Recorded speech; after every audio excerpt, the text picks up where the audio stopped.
Hey, you're listening to the Story Hacker Podcast. I'm your host, and today we are talking about descending the corporate ladder. You're listening to the Story Hacker Podcast. We believe a better internal narrative will change your world. Here's your host.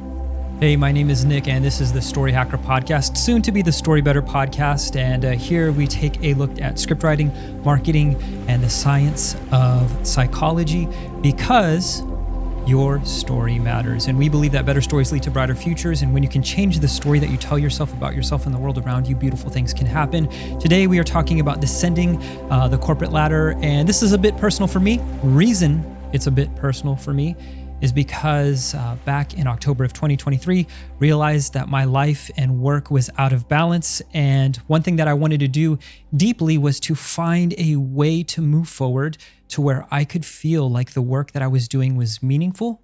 Not only was it meaningful, but it could be purposed in a way that is going to bring joy to my life. And so when it comes to dealing with overwhelm, burnout, and corporate anxiety, there is a new trend that is happening, and it's really descending the corporate ladder. People realize once they get to a certain place and stage that that the work that they are doing may be based upon ambitions or the story of what family has told them that they're good at and they should do.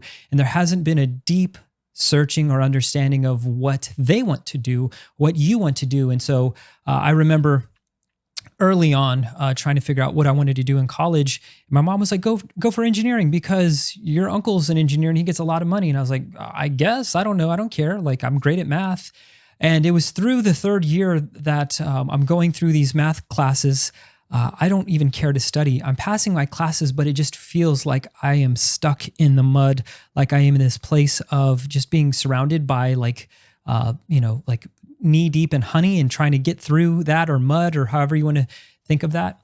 And so in today's podcast, I think this idea of descending the corporate ladder, why I've done it, and I want to talk to you, the audience, about how this works, and how finding a better story at work is really, really important. And I want to start with this big idea that we carry our childhood with us. And you might be thinking, wait, what does that have to do with anything? And the truth of the matter is, the way that you show up to work, it doesn't change from the way that you show up to yourself.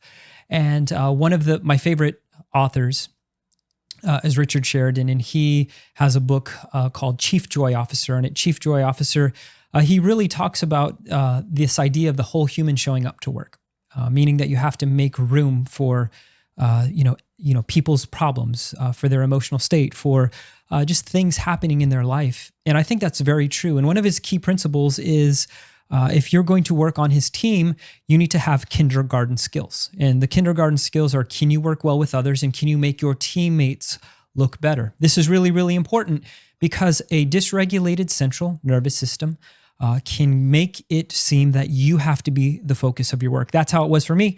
I had to be the focus of my work. I had to be always winning. I had to be the hero. I had to be everything to everyone. And I'll tell you why. It was just exhausting, but deeply inside was so insecure about what other people thought. And so that manifested its way into just constantly working.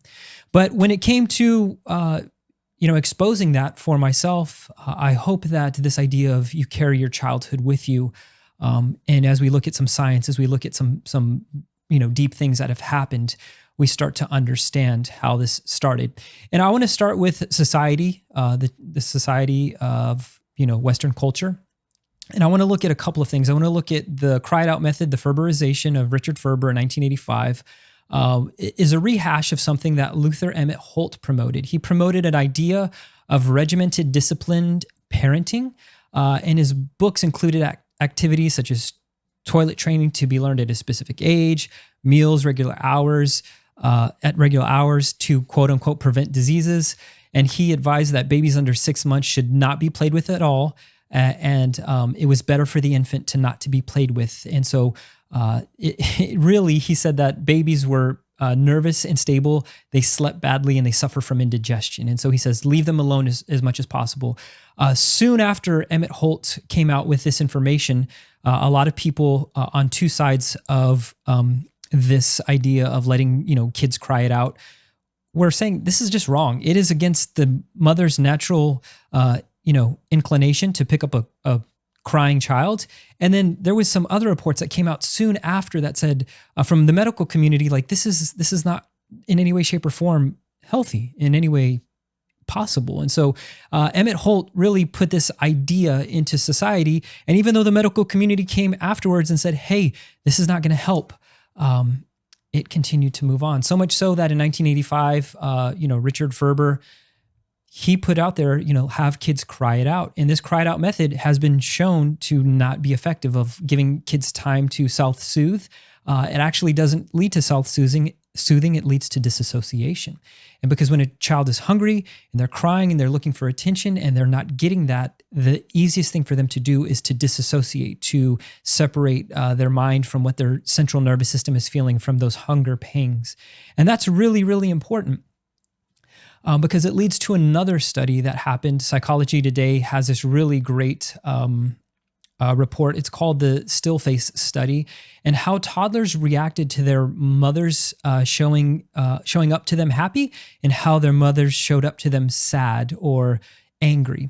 And so these things, these studies, and the things that some people like Ferber and Holt put into the zeitgeist of parenting in America and in Western culture, it had the possibility of increasing an unregulated central nervous system. And it creates a story lens that we have now societies who are constantly anxious and easily distracted and fall into disassociation because medical advice that was popular at the time and wrong led parents to believe cry it out method was the best. So you might be somebody who was subject to that if you were born in the 80s. And so all that to say that your central nervous system, that you didn't have that part to play in the upbringing of yourself. And so that dysregulated central nervous system doesn't turn off when you clock into work. If anything, it could potentially be heightened. And so what I want to tell you is, you might be asking yourself the question, how do I know if I have a central nervous system that's dysregulated? I would say, one, take the general anxiety quiz. See a doctor. That's number two. Like if you need to see somebody, if you're already on medication for high anxiety, I think that's really important that you consult a physician. This is not a medical podcast. This is an entertainment podcast. I'm not here to give you medical advice. Go see somebody who's either a psychiatrist, a psychologist, a doctor. All I'm here to do is really talk about the stories that we tell ourselves about ourselves and the world around us. And when it gets into the medical space, please go see a medical professional. The other thing that you can do is start practicing some somatic integration techniques and see if that improves.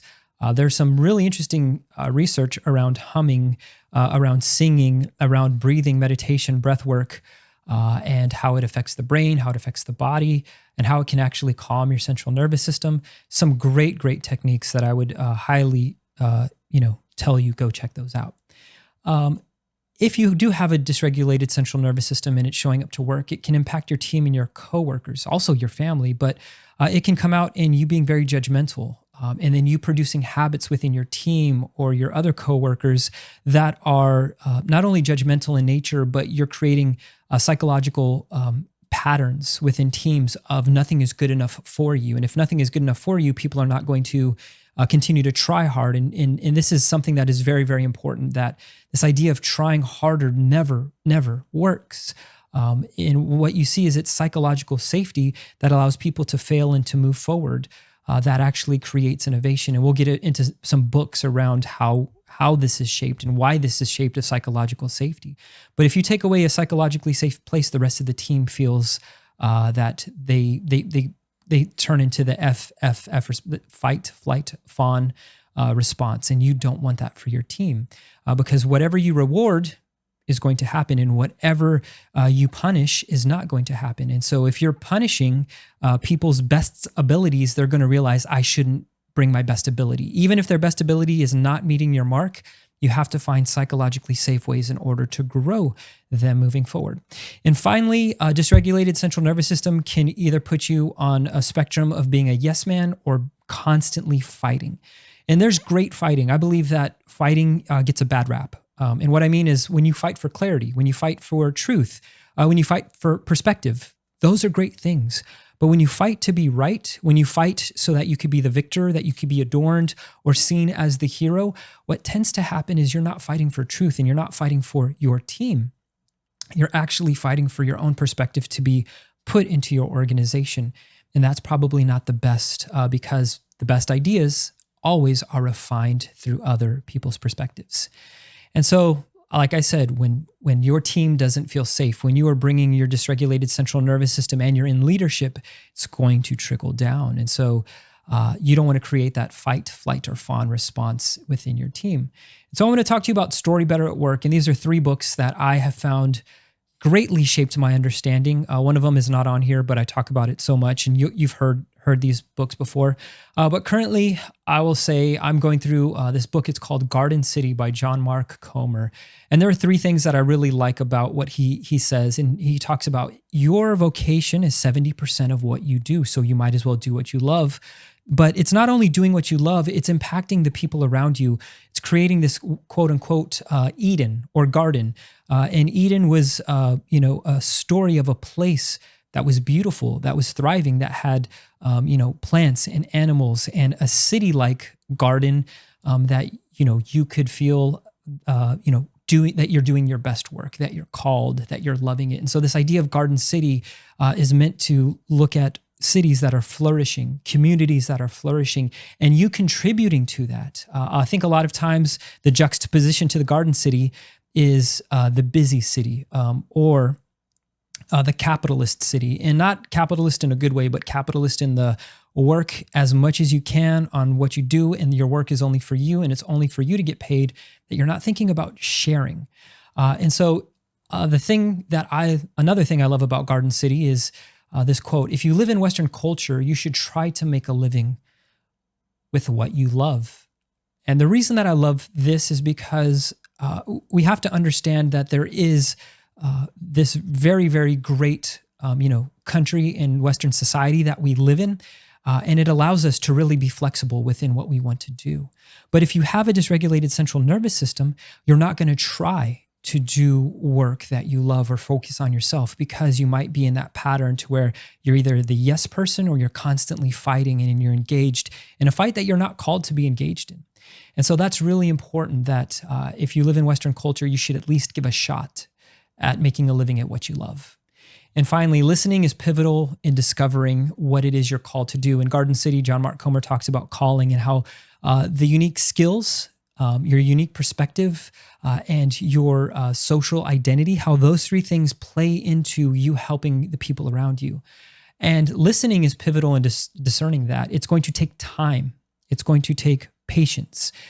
And I love what C.S. Lewis called it. He called it the kingdom of noise. In this book called Screw Tape Letters, he talked about how if man is not, utterly obsessed with themselves, evil in this world will actually start to distract him, will make him busy. And so this is an idea that evil personified shows up as busyness. And it's so funny because as C.S. Lewis, John Mark Comer are Christians, we've had other people who are in the agnostic space who have said the same thing, that hurry is evil. And it's very, very fascinating that, that you have both sides of, the faith spectrum, people who have no faith whatsoever and people who are deeply ingrained in faith who are saying that busyness is an evil.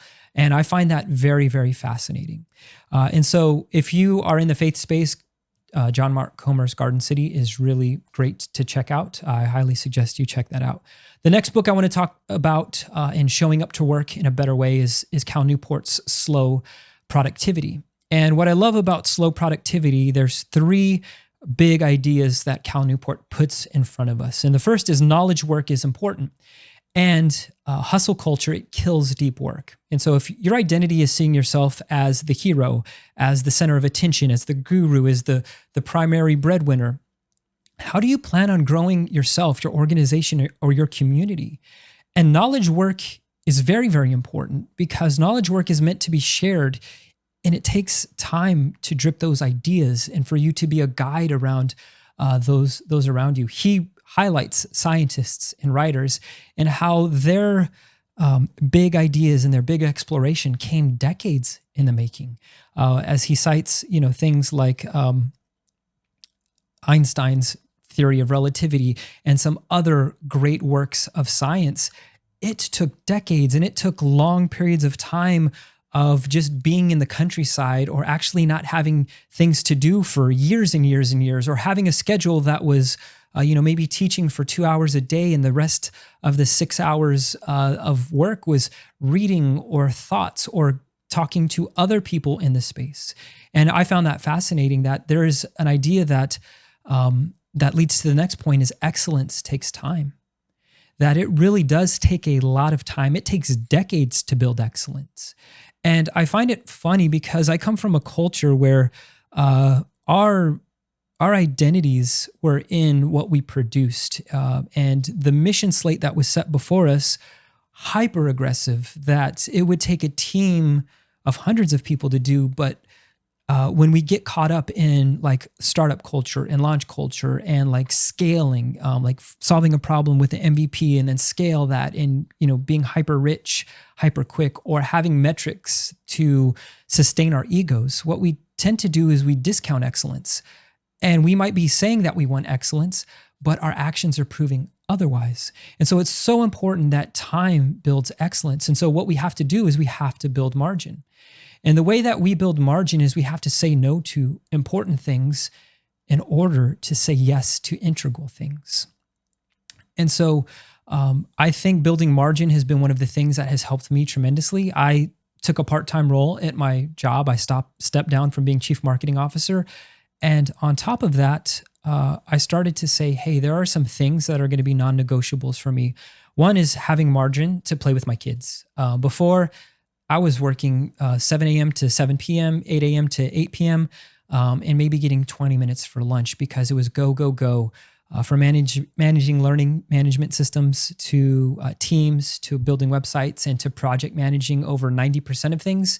My central nervous system, and this is on me, this is not on anybody, but my central nervous system was so dysregulated, and I was such a yes man that it was like the next thing that comes, yes, I want that hit of dopamine. I want to feel good. I want to prove to everybody that I can do it.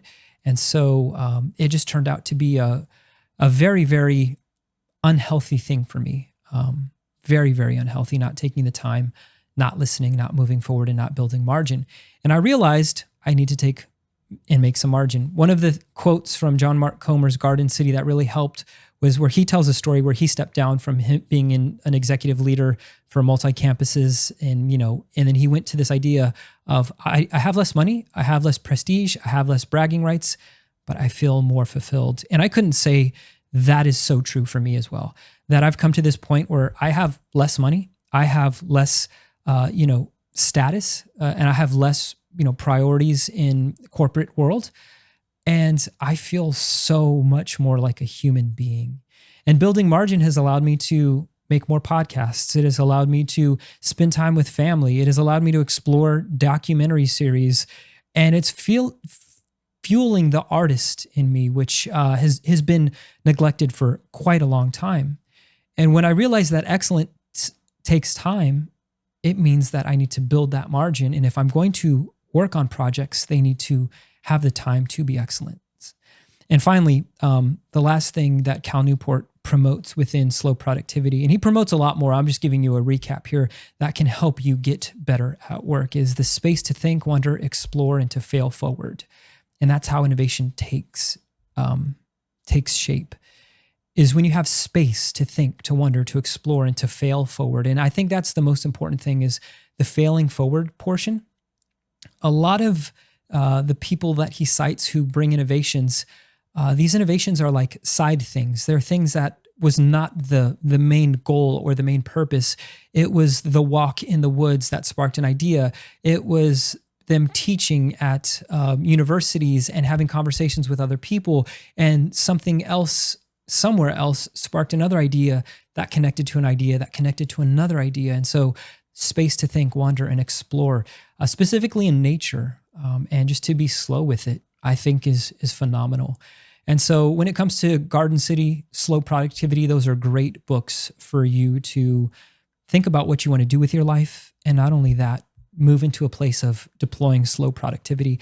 The final book is one I've been talking about quite a bit, and is Failure of Nerve. And there are 5 key takeaways in the book. The book is phenomenal, but the big takeaways that I want to leave you with, these are challenging. These are absolutely challenging, to the point of challenging to uncomfort.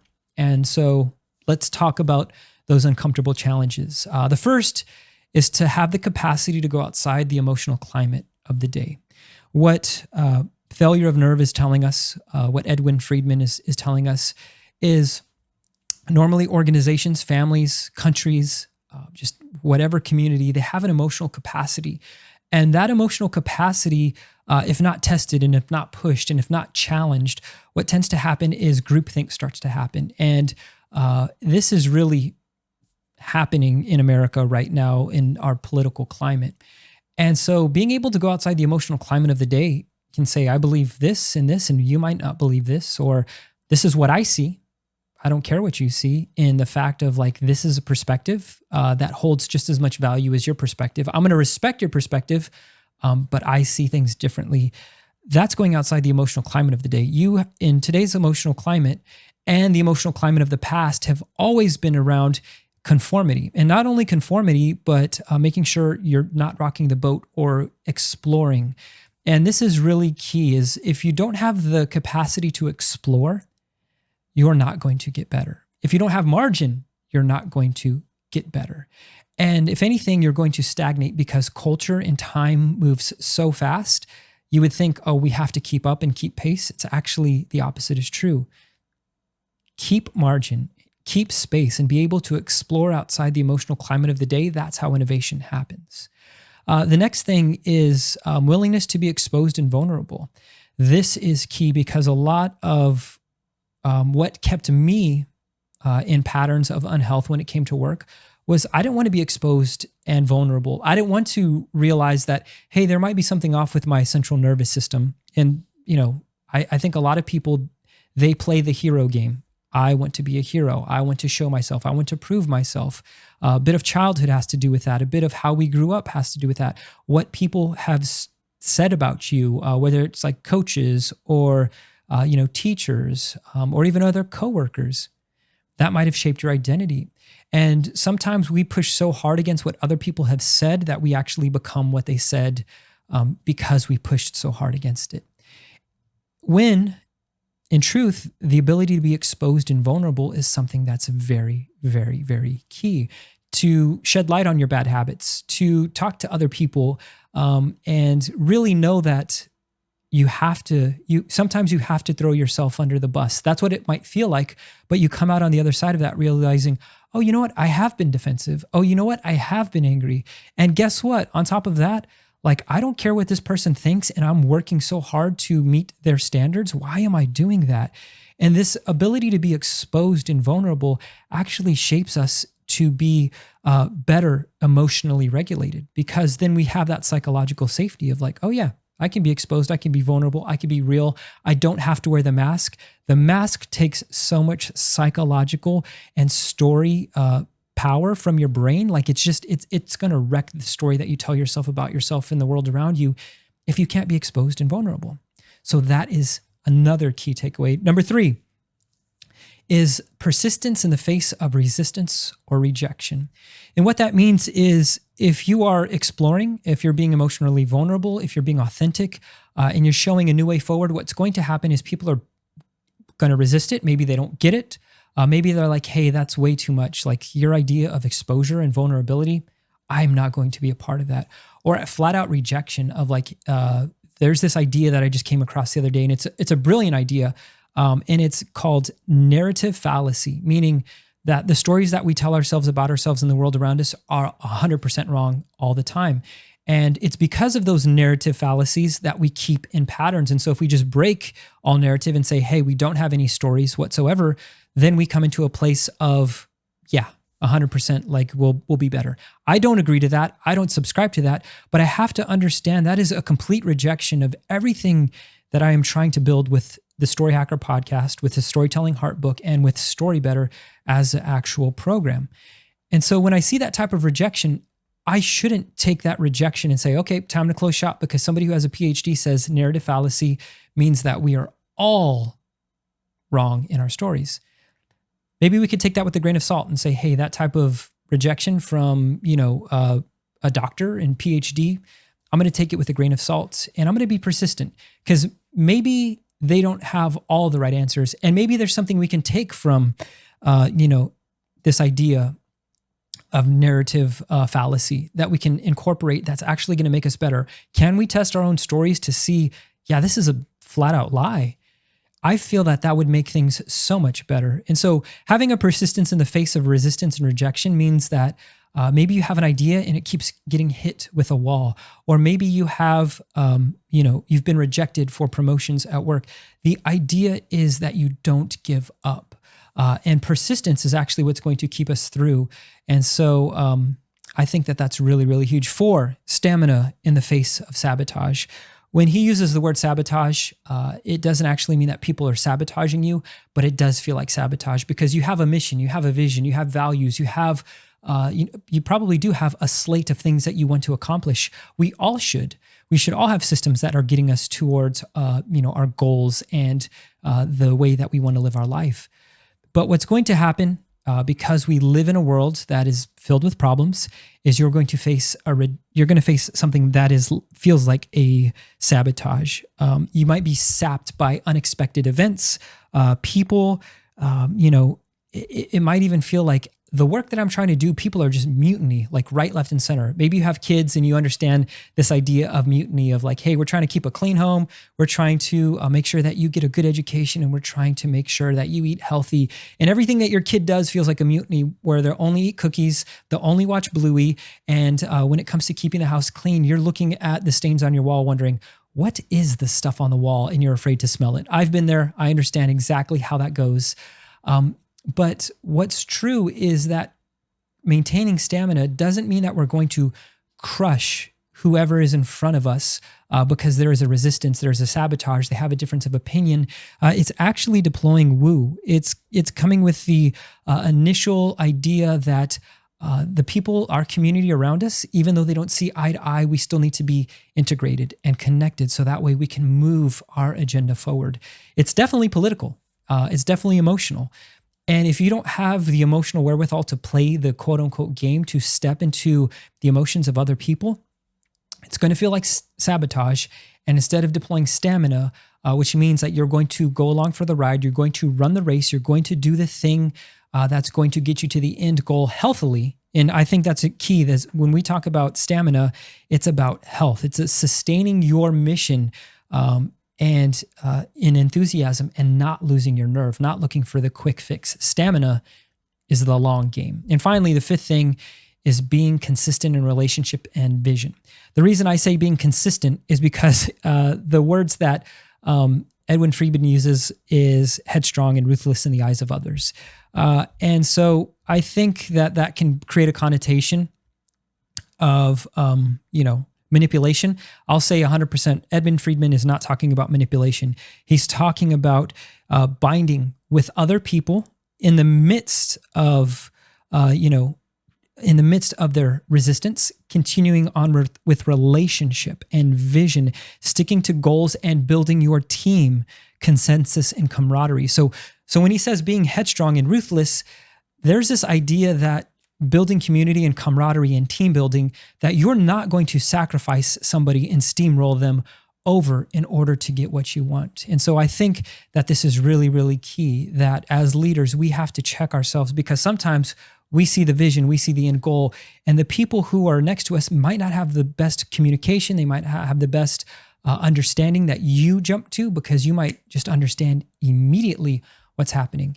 And the truth is, your understanding might be flawed because they see things within your thinking or your understanding that could be spoken to. So being consistent in relationship and vision allows you to be open-handed and allows you to build a better story at work.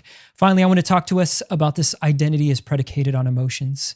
And so if you're having a hard time with this, if you're thinking like, no, people should just understand, I should be able just to say the thing and they do it.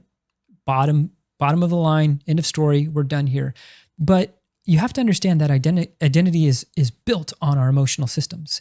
And when you numb yourself with distractions or substances, what tends to happen is you push down either the anger, the fear, the emotion of, whatever it could be, sadness. It could be whatever emotion you want to choose from. Disgust.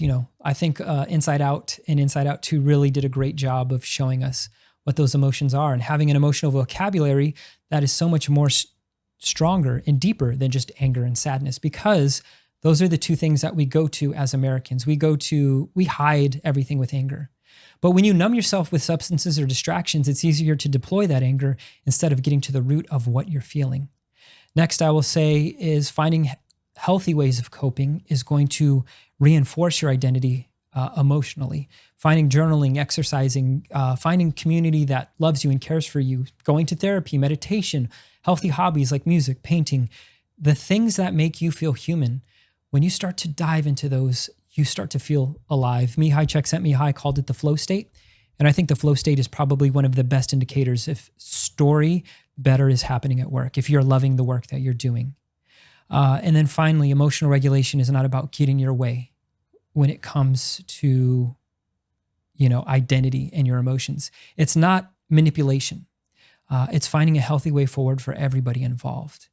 And it's okay to feel deep sadness. It's okay to feel the deep anger or frustration, because you might be kicking yourself right now thinking, man, this is where my ambition has got me. My ambition has got me so far away from community. My ambition has got me so far away from health.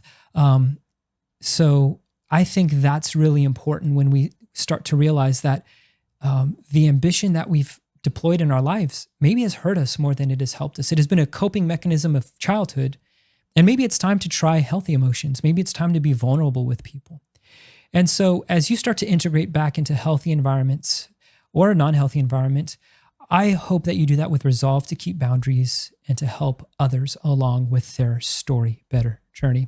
If you've enjoyed any part of this podcast, I would encourage you to go to storybetter.co. You can drop an email there and you'll get a 90-day challenge. This 90-day challenge is here to help you integrate somatically.